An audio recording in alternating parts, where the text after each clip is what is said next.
Cet ancien brouteur a dû manger des lames de rasoir comme sacrifice. Tout a commencé à la mort de ses parents. Il a été recueilli par sa tante.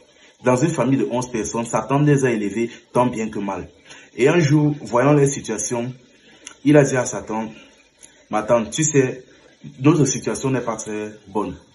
Je suis déjà suffisamment grand pour aller me chercher, donc je pense qu'il est mieux de sacrifier mon école pour que mes petites sœurs puissent continuer l'école. Moi, je suis déjà suffisamment grand, je peux facilement aller me chercher. » Sa tante, donc, voyant leur propre situation, a dit, « Ok, il n'y a pas de problème. » Et c'est à partir de là donc qu'il a commencé les petits jobs. Il a travaillé dans les centres commerciaux, des maquis et même dans des salles de jeux vidéo. Mais sa situation toujours n'allait pas. Un jour donc, voyant ses amis avaient énormément d'argent, il s'est donc rapproché d'eux et les a demandé, mais comment vous faites pour avoir tout cet argent? Pourtant, je ne vous vois presque jamais travailler. On lui a dit, c'est aussi bien qu'on trouve ça. C'est aussi bien, il a dit, si bien comment? Quand ses amis lui ont expliqué, il a donc compris que ses amis étaient des brouteurs. Mais voyant l'argent qui se faisait, il a donc décidé de se lancer lui aussi. Il est donc lui aussi parti dans un cybercafé et a commencé donc le broutage. Mais après un certain temps, ça n'allait toujours pas. Ça n'allait pas. Il est donc allé voir ses amis leur expliquer. Franchement, je ne comprends pas. Je me suis lancé dans le broutage fatigué, mais je n'arrive toujours pas à stabiliser ma situation, à me faire assez d'argent. Ses amis lui ont dit que bon, là tu as besoin de puissance. Mais le gars dit, mais puissance comment? Là, ils lui ont expliqué que dans ce business, ils ont besoin de quelque chose qui vont pousser leurs victimes à leur faire confiance, qui vont pousser leurs victimes à leur envoyer de l'argent avec toute confiance. Là, tu vas partir voir un marabout, un féticheur qui va te donner quelque chose. Le gars était choqué, mais voyant sa situation, il n'a pas hésité un instant et a accepté. Ses amis lui ont donc prescrit certains quartiers, plusieurs quartiers où il devrait passer et les personnes qu'il devait rencontrer pour avoir certains matériels en main. Il est donc parti dans ces quartiers-là et a vu certains marabouts qui lui ont donné certains fétiches et gris-gris. Après ça donc, sa situation a commencé à se stabiliser. Il s'est spécialisé dans l'arnaque love. Et pour ceux qui ne savent pas ce que c'est que l'arnaque love, c'est lorsqu'un homme se fait passer pour une femme pour extorquer de l'argent à ses victimes. À partir de là, sa situation a commencé à se stabiliser. Et il a pratiqué cela pendant 6 mois. Mais malheureusement, il avait un rêve. Il souhaitait aller en Europe et jouer au football. Mais l'argent, bien que l'argent qu'il gagnait avait stabilisé sa situation, il n'avait plus vraiment de problème financier, mais ça ne résolvait pas son problème sur ses projets d'Europe et de football. Il a donc décidé d'aller revoir ses amis pour leur demander conseil. Ses amis lui ont dit, bon, là vraiment, si tu veux vraiment en avoir plus, il te faut plus de puissance. Là, tu vas devoir descendre au Bénin. Mais tu vas te préciser, là, c'est plus risqué. Là, donc, il a dit, ok, il n'y a pas de problème. Que si des personnes ont fait, ils ne sont pas morts, alors pourquoi je n'irai pas? Ils ont donc dit que, ok, si c'est ta décision. On lui a donc prescrit un lieu où il devait se rendre au Bénin. Après donc avoir voyagé et arrivé au Bénin, il s'est rendu vers une brousse, vers le lieu où ses amis lui ont indiqué. Et une fois arrivés, ils étaient plusieurs à effectuer le rituel. Et lors du premier rituel, une des conditions lors du premier rituel était qu'il fallait avoir 26 ans.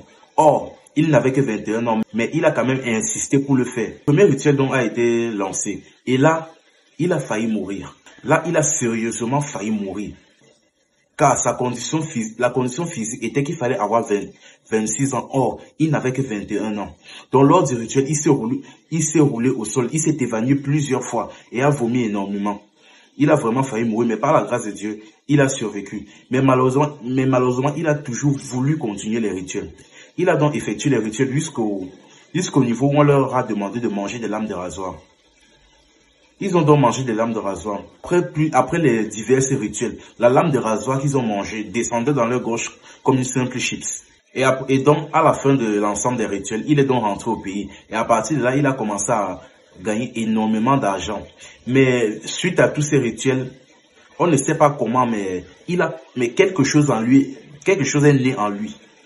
Il ne faisait que, comme tous les autres brouteurs, il ne faisait que aller dans les boîtes de nuit, boire des boissons, gérer des femmes, ainsi de suite.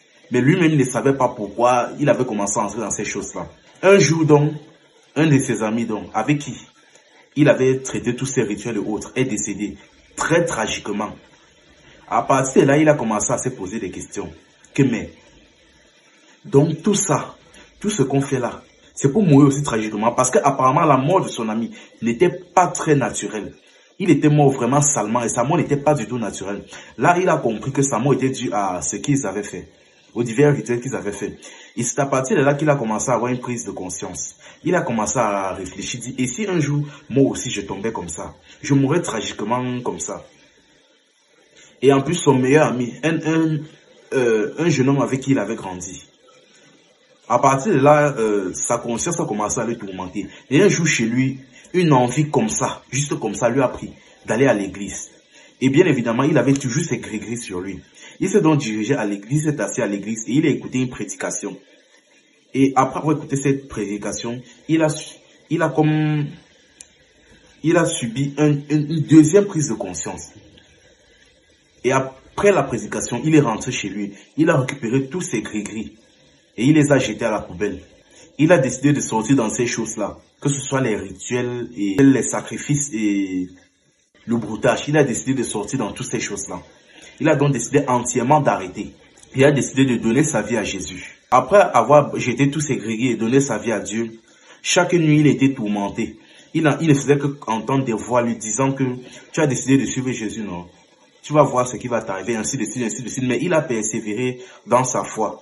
Il a prié chaque jour et sa situation s'est stabilisée. Il a même trouvé un travail et autres, fait partie d'une association. Et cette histoire n'est pas une fiction, mais l'histoire vraie de cet homme racontée sur le plateau de télévision RTI. C'était Info et Amusement. Ici, on s'informe et on s'amuse. Abonne-toi là et partage pour une prochaine vidéo. Et pour ceux qui ont des histoires vraies à raconter, veuillez m'écrire en inbox et j'en ferai une vidéo.